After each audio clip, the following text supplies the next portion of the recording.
أنا لا تسمح لي مش encore ولكن أنا ما نكتبش عليك جو ريست ان بو دوبيتاتيف زعما ما تصاحبهاش عندي لا نو دوبيتاتيف جو بوس كل راه ولا ماشي هذيك سمحوا لي انت ملي كنت كنسمعك شويه ساعه بحال كيبان لي بانه زعما راه الممارسات ديال ما يسمى بالحكم نقول ما يسمى بالحكم زعما انا ما عندي واحد المشكل مع ذاك المصطلح ديال العقل اللي صار بكل صراحه لا عاده كنفضل نقول ديمقراطيه توبل ديمقراطيه ولكن المهم زعما ولكن كنحس بحال انه كاين واحد المرجعيه اللي هي ديال الولايات المتحده بحال اللي كتسمعك هادشي كان الولايات المتحده راه غير المتحده في الولايات المتحده راه غير زعما بكل صدق انا الواحد اللي كيعرف الاشياء وكاين مارسه اللي كيعرف التجارب المتعدده على جوج الاصعده راه كيبان بانه شوف هذا الخطاب حول ما يسمى بالحكمه الجيده راه هو سياسه ولكن السياسه كاين ما خصناش حنا حنا كنا نتكلموا المرجعيه هي مازال هذا واش نقول الدولي كيعرف شنو هي واش تيمارس الحكمه الجيده يمكن تسمع عندنا باش نقول كنتناقضوا كاع الاشياء اللي هي نظريه ممارسه كاين خاصك ديروا شي سيونس ديال على هذه القضيه الحكمه والدوله الدوليه وشنو هي الهيئات ديال التحكيم كاين الاستراتيجيه وجيبوهم داروا الأونسي والمبادئ بيننا فاش ننفع عليها لا حتى هذا الخطاب هادشي اللي قلتي انا كنفهم بحال دي كوموندمون هادو لي دي كوموندمون زعما ديال لا بون غوفرنونس راه خطاب راه سياسه راه ايديولوجيا اتونسيون ما كنعنيش انا بانه ما يمكنش انا نستافد في الاشياء الاصلاحات اللي كنخمم فيها نستافد من بعض المبادئ ولا بعض مزيان ولكن انها نقطه انها دي كوموندمون بانه راه كان راه ممارسه في الولايات المتحده ولا في المنظمات الدوليه ونبقى انا تنشوف بان زعما كنعطيها كبيره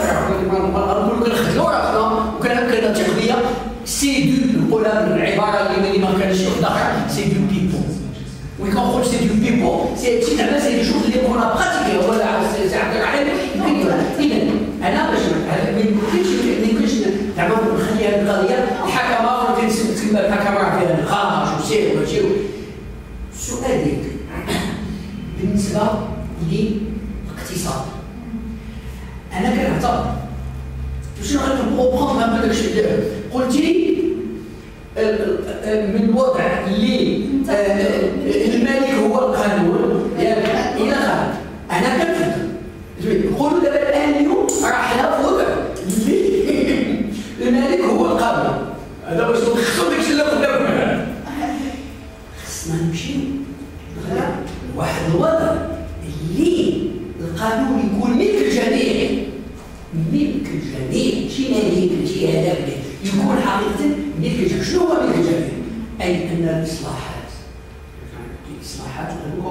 كنتكلموا على الاقتصاد كنتكلموا على العيش على الوضع ديال المعيشي ديال الجميع اليومي ديال الجميع خص يكون ملك الجميع صافي خص الاختيارات الاساسيه الباقي حقيقي ماشي نقول ما نديروش ديك عاود الديمقراطيه الشعبويه ديال ماشي تاع 35% ديال الاراء يجتمعوا وقالوا واش غادي نصوموا هاد الطريق لا سي با تقول خص الاختيارات تجاوب على الحاجيات الاكبر عدد ممكن دو بلو غون نومبر نقول هي الاختيارات بحال الكونجي ديالها هنا دابا قررنا باش نديرو اوتوروت مزيان نديرو باش نديرو نصوبوا اوتوروت اللي كتمشي من الدار الى وجهه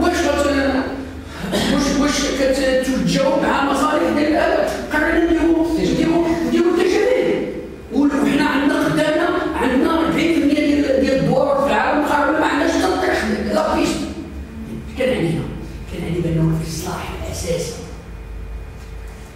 خصو يمشي في هذا الاتجاه. وانا دائما كاقتصادي تيقولوا لي كيطرحوا لي سؤال شنو هو الاصلاحات الاقتصاديه اللي خصكم، تنقول لهم انا اول اصلاح اقتصادي هو سياسي ماشي اقتصادي. اذا باش نوصلوا للاصلاحات ديال شنو هي الاستراتيجيه في القطاع الفلاحي، في قطاع الخدمات، في قطاع الاخر، شنو خاص اولا يكون الاصلاح ديال المنظومه السياسيه اللي كتاخذ القرار في المجال الاقتصادي. انا كنعتبر انه ما دام اننا وهذا هو اللي كنعني به انا منك، انا غالبا يكون منك، اي خصنا نوصلوا لواحد لان الجميع كيعتبروا بانه النظام السياسي راه كيسير نفسه فيه، كيسير روحو فيه، راه كان واحد الحد ادنى ديال التمثيليه باش القرار يكون تلاقي بين القرار في المجال الاقتصادي والاجتماعي وبين غير الحاجيات لي بوزوان، الحاجيات ديال اكبر عدد ممكن ديال الرجال. بالنسبه لي هذا هو الاساس.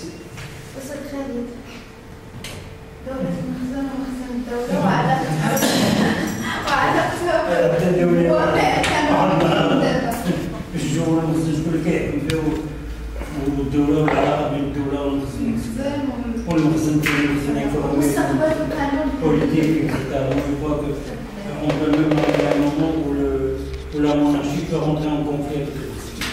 Il n'est pas exclu, surtout le domaine économique. Donc, pour moi, les choses sont beaucoup plus complexes et ça serait une erreur de confondre l'État ou le Moussin et le bras séculier de l'État. Et il a le droit non écrit pour lui. Le droit du téléphone, pour l'avoir un autre droit, etc. Mais ce que je voulais amener, c'est que je voudrais finir avec un truc d'optimisme.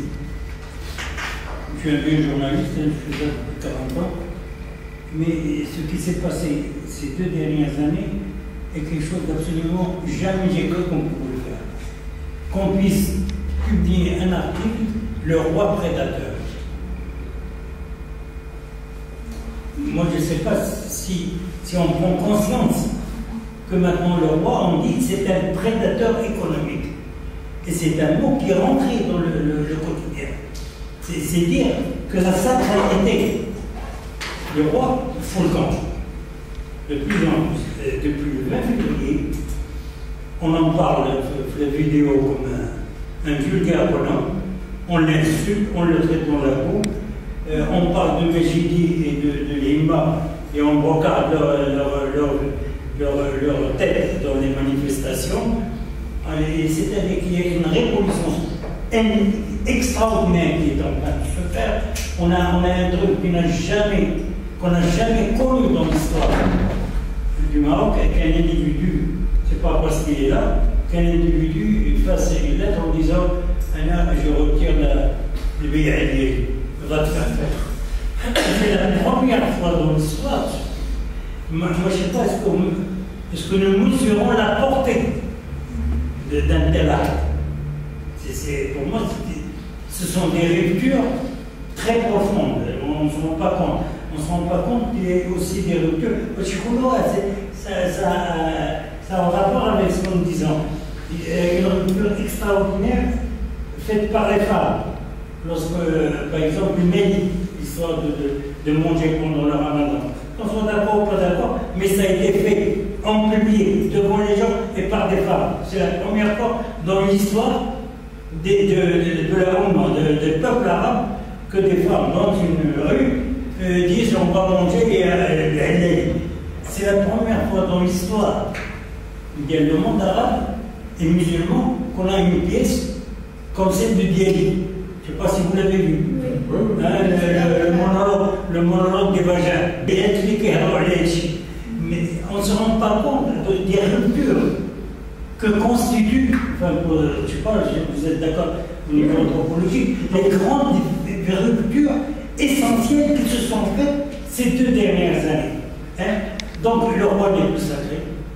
La famille royale n'est plus sacrée. Il n'y a qu'à voir le clip avec la télévision française sur le Roland, sur la visite, comment il a circulé. Et tout ça, les gens regardent. تحكم سوق 20 و mais c'est pas grave. وخليل وكذا يعني حكموا ما يجيب لهم ولا بيبيسيتي. بحال المحاكمة اللي غتكون اون جوان ديال بن شمسي. انت شتي داكشي بن شمسي كي بوسويفي باش il a accusé le roi d'être prédateur Majidi ça va permettre de mettre ça à plat en France et là le droit donc à mon avis on doit voir qu'il y a des ruptures à mon avis profondes qui se font dans notre société et qui vont avoir un demain et même au niveau de l'appropriation de la loi, du droit. D'abord, il y a une chose qu'on oublie, à mon avis, c'est que le marabat est évolué d'une manière traditionnelle, depuis la nuit des temps. Un Allah au Shah. On est qu'à un Allah au Shah. Un Allah au droit. Donc, l'histoire d'un être qui veut la loi, existe dans notre. Deuxièmement, les Marocains, de plus en plus, s'intègrent dans le concept des droits de l'homme. J'habite un immeuble où il y a l'Ingas qui est كيف هو عند الناس وكتعدى حقوق الإنسان ويمشوا كذا صح هذه. Donc il y a une culture qui est en train de se faire, culture des droits de l'homme. Et lorsqu'on voit à la télévision les gens intervenir, etc., on sent qu'il y a une transformation très très profonde. Et les gens les Bouddhas, ça se fait.